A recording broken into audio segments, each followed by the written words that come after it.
Knowing your An comedy. invitation? It was an owl delivered it in the window? In my email, sort of Oh, a okay. raven, perhaps. All right. And I was like, okay, well, before I do this, I gotta check out the show. And I watched some of the clips, and I was like, serious. And I said to my husband, this is seriously weird Twilight Zone. Oh, good. Thanks. So I think Thanks. from what you were saying over there, that sort of.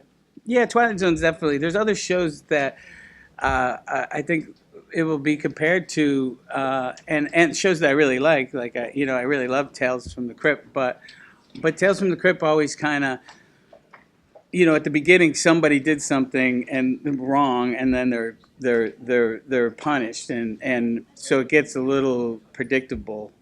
And I like gore, I like effects, I like all that, but so I try to spin the ends of these episodes in a way that hopefully you don't see coming. Do you ever fancy yourself? Because I haven't seen a whole episode, I have to say. But as the Crypt Master from the beginning. Oh no, I flirt with the idea of having someone else play me, but then I didn't. But then it would be wasting the time. I like the idea of just somebody else. And it could have just could have been a 9-year-old child. Hello, I'm Bobcat Goldthwait. But it's just I just show up at the end in the making ofs. Why did you decide? Sorry. Oh, I was going to ask, why did you decide to incorporate that end segment where you come on and sort of talk about the influences on each? Well, the show when it airs the first time is a little bit longer than the other airings, so I didn't want to make content that wouldn't be in. Did I just say content? I hate that word, but I didn't want to make content that wouldn't end up in the show in repeats. And then we just started making those, and I'm not involved in those because I first was, and I actually ended up cutting me out. My daughter pointed that out to me. He's like, Dad, I think you should probably be in the behind the scenes of a show called Bobcat Goldthwait Misfits and Monsters. Anthology shows seem to disappear for a while. Yeah. But now they're just back and they're everywhere. Yeah. What do you think is the renewed interest in this kind of format?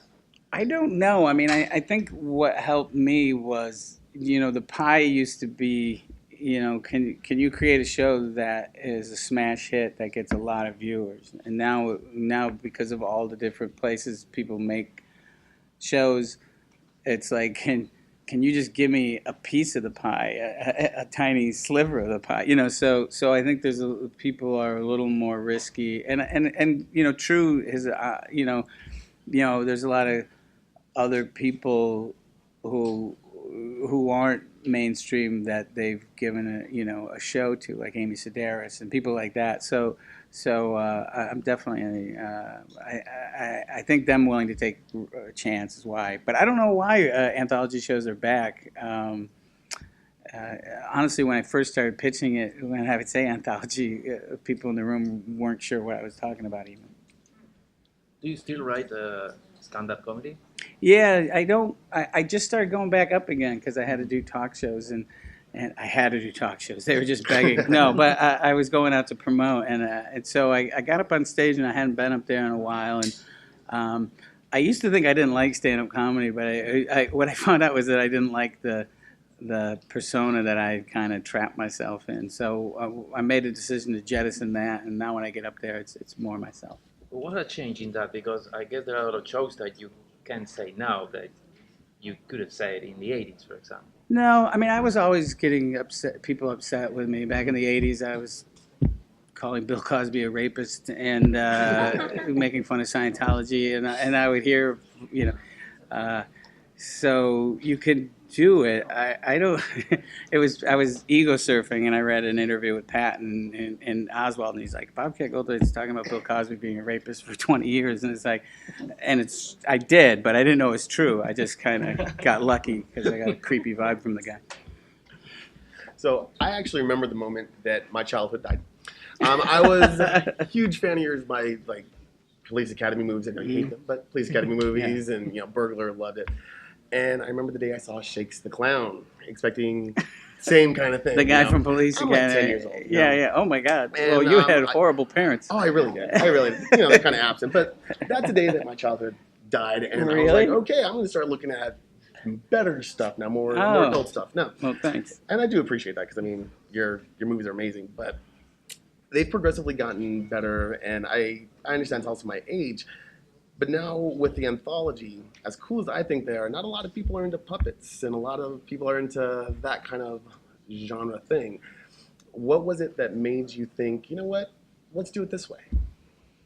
To do it, it was basically to do an anthology show was because like all the movies that I had made, like Shakes is a clown noir movie making fun of recovery films, and then I do a rom com with a tiny bit of bestiality, and then I did World's Greatest Dad, and that's I don't even know what that is, and then I do a scary Bigfoot movie. So I just keep trying to challenge myself. Each time I make a movie, it was always like it wasn't like what's gonna be have mass appeal. It was always like, can I make a scary movie? That was a big question for me. So that's why I made Willow Creek. So the series kind of it gives me a chance to challenge myself each week, you know. And there's big challenges. You know, I mentioned like, you know, there's an episode with Bridget Everett, and we're in a mermaid park, and there's alligators. You know, I mean, that wasn't one of the challenges I thought, but I was going.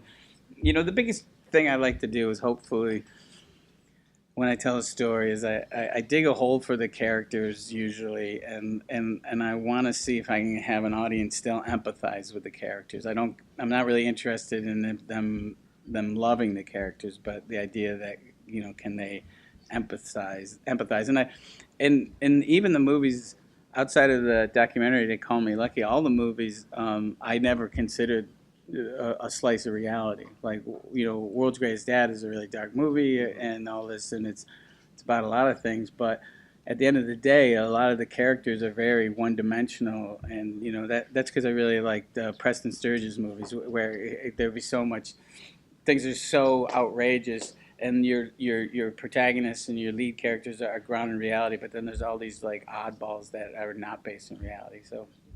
From the Twilight Zone to Black Mirror or anthology shows has a moral to the story. Yeah, yeah. So was that conscious on your part to avoid that, or do you want to dig in? No, I think there is, you know, but it's just because the stories I tell, I always saw them as like fables or fairy tales. So there always is kind of a moral. The first episode, I didn't realize I thought that one was the one that was lacking satire, but it was pointed out to me again by my daughter afterwards that, you know, Seth Green plays a guy who's being is being menaced and almost killed by this character that he created, and my daughter's like, "You didn't get that was you, dummy," you know, because the inspiration I kind of thought was from Tom Kenny.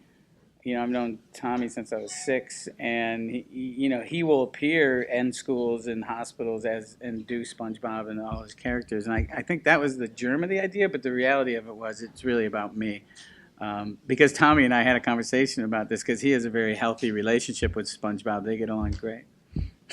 Doesn't everybody? Yeah, I think so. I can't imagine someone having a problem with SpongeBob. With your guest stars on the show, are you calling in like 30 years worth of chips there, or Yeah. is there some? Yeah. What's your pitch Yeah. to Yeah, someone on the apparently show? Joel Murray, I must have some really, I must have a P tape on Joel Murray that I keep that I keep blackmailing him with. But yeah, I love to work with my friends, and there's so many of them are in this series, like people like Dave Pasquazi and Jill Talley and Michael Ian Black, and just so many of my friends. Yeah, yeah. I'm sure it's nice that they answer my text. Okay. What's your process putting together a half-hour series every week? It's usually just kind of often when I write, it's I think of what I want to say and what the last scenes are, and then I figure out what the world is. So that stuff all changes. It's really what the story is. So that's the process. Is I don't really start until I know the end.